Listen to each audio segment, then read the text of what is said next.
We're entering into a new era.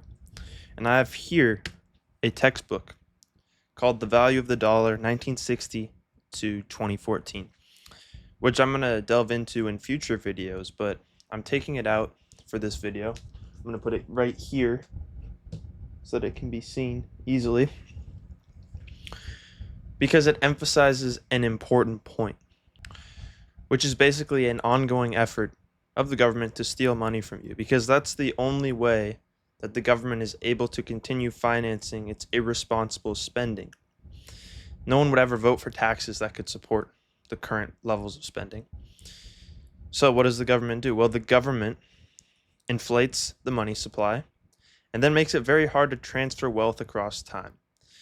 You're not able to really invest in things, because when you invest in things and they appreciate in dollars, but the purchasing power of those dollars doesn't even increase, and you have to pay capital gains taxes. Government is taxing you.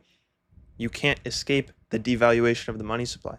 You think that you are avoiding paying taxes by investing your money. And by taxes, I mean devaluation of your savings. You think you're escaping that devaluation by investing your money, but then you're taxed on your capital gains.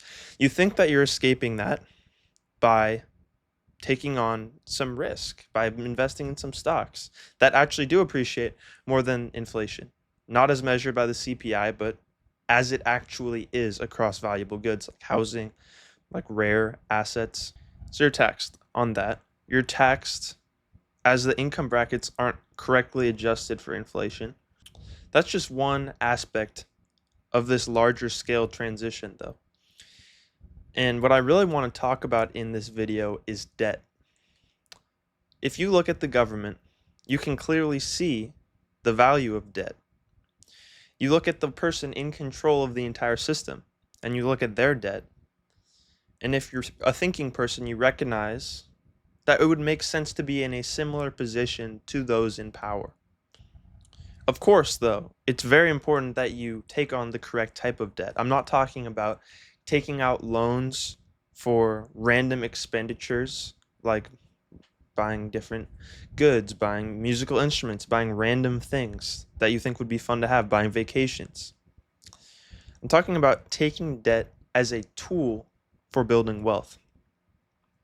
Now, what do I mean by that? Well, if you are able to get a loan, this is how banks operate. They essentially are borrowing your money. When you put your money in a high yield savings account, when you put your money in a certificate of deposit, when you buy a US Treasury bond, all of these banks are borrowing money from you, essentially. And then they're paying you an interest rate that is lower than the rate of inflation. I don't care what the CPI says. I don't care if they're estimating it at 2%. I've been over how the CPI is a complete scam. They're borrowing your money and then they're investing it in projects or in stocks or whatever that is going to increase at a higher rate that actually matches inflation. Maybe they even buy real estate. I mean, basically, if you buy any good and the number of dollars chasing those goods continues to go to the moon as the government is trying to pay off all of their debt, then you're making a lot of money off the people who aren't aware of how the game works. From a practical standpoint, what can you actually do? Well, in my case, I've started a car rental business. And what I've done is finance that car rental business through debt. If you create an LLC, you are able to get business credit cards. And a lot of business credit cards do not explicitly prohibit using your business credit cards for payroll. So you could theoretically, maybe, this is not financial advice, this is not me recommending anything, you could probably use your business credit cards to pay yourself for your services. It's almost like a cash advance, except with 0% interest, because a lot of these business credit cards have a 0% APR introductory offer. At which point, you could purchase rental cars, begin renting them out on a platform like Turo. To get started, get 1 or 2 rental cars, figure out how it works, get confident with the system. Buy used cars, of course. Do not buy new cars. Because we're talking about depreciating goods here. Cars are depreciating, and they depreciate less once they've already been used. Then once you've got your 2-car fleet, you continue to expand it later on. Turo offers plans where you're able to take out loans and finance your fleet once you've been on there for 6 months and you have 2 cars. And there's a few different lenders out there that will do this for you. Where do you think they're getting the money from?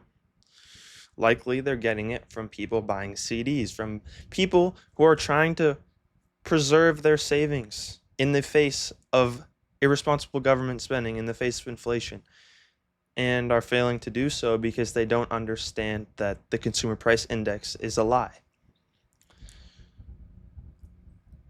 You have to play the same game that the banks are playing. You have to be the one that's taking on debt. A lot of these old, wealthy individuals don't like debt. They don't like cryptocurrencies. And I don't agree with them. I don't agree with Dave Ramsey. I don't agree with Warren Buffett. And we can get into more things about Warren Buffett in the future. But I want you to just see where I'm coming from here. I want you to look at the people in power. I want you to look at the government, the banks. Look at how money is printed. And you will see the importance of debt. You don't want to take on extraneous debt. You don't want to take on random debt for, like I said, you don't want to take on random debt just to buy things that you want. You want to use debt as a tool to build wealth.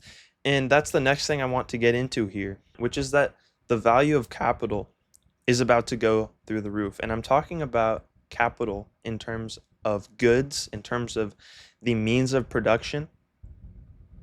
And I'm not talking about human capital. I'm not talking about skills and knowledge, because I think a lot of human jobs are about to be replaced with artificial intelligence, with Optimus robots, with robo-taxis. I think that is coming in the next decade. And I think that everything is getting exponentially faster in its development. A lot of these tools are helping us in our road to discovery. AI is going to increase the rate of technological innovation. It's going to make things less stable. As the number of jobs for humans decreases, the value of owning the means of production will increase. If you don't need humans to pay and you can just buy a robot, that is an investment. That is a means of production that once you own, you continue to own. You don't buy by the hour. You don't pay benefits to that robot. So accumulating capital to buy goods like this, like robots, like space for artificial intelligence, like space for cryptocurrency mining apparatuses, is going to be increasingly valuable. So I've sort of given you a lot in this video, and I'm planning to continue to film every single day without exception in the near future. As I'm continuing on my journey, I'm educating myself here and sharing my thoughts. Do you find that interesting? You want to learn about finance? You want to learn about political developments?